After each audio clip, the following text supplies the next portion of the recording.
We can now bring in Peter Zalmayev, Director of the Eurasian Democracy Initiative, who joins us from Kyiv. Thank you very much for joining us here on France 24. Is this a loss for Moscow or simply a new Russian strategy? It's a huge loss, no matter how you cut it. For symbolic reasons, if you remember 4 weeks ago, Vladimir Putin, to a great fanfare, announced his annexation of 4 regions. Kherson was the crown jewel in this new round of annexations as the only regional capital that Russia has been able to capture since the start of the war in February. And also militarily, this puts pretty much an end to Russia's plans to conquer Mykolaiv further to the west, and Odessa, which is considered by Russians as a city of Russian glory, which was founded by Catherine the Great, whose monument, by the way, is being toppled almost as we speak now in Odessa. So this is a tremendous loss, which the Russian propaganda is trying to spin as a necessary military maneuver, but it becomes at a very precarious time for Vladimir Putin and his right-wing opposition, his, if you can call it that, the party of war, in Telegram channels, etc. He is calling it none other than the greatest geopolitical defeat since the breakup of the Soviet Union. What can we expect to see on the battlefield over in the next few months, given that we're already in, the middle of November now and winter is coming?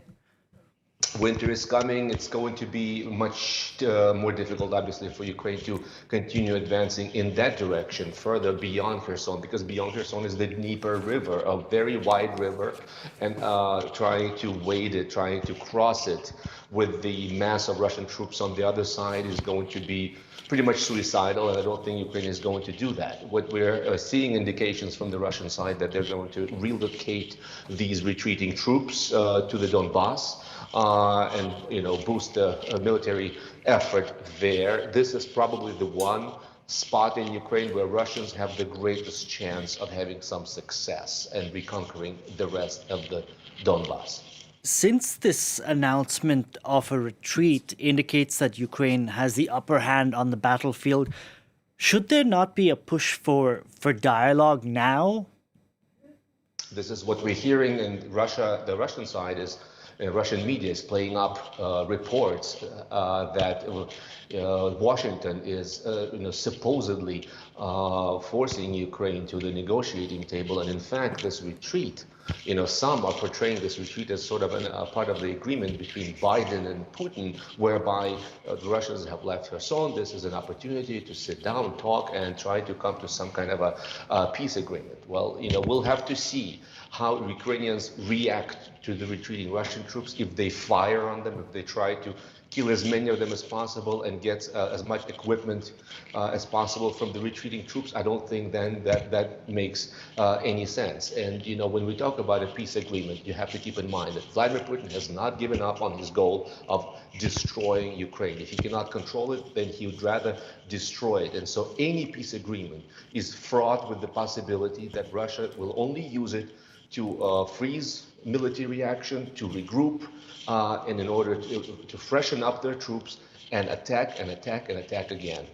In the last few days, we've seen a softening of Vladimir Zelensky's language, because I know he's passed a law there where you are, saying that he will not be negotiating with any Russian president. If Putin is a president, he will not be negotiating with him. That seems to have changed in recent days. What conditions, in your opinion, will Kyiv allow? We know that apparently Kyiv is being nudged on by Washington to be open to the possibility of talks. What conditions will be okay for most Ukrainians to say, okay, now is the time to negotiate?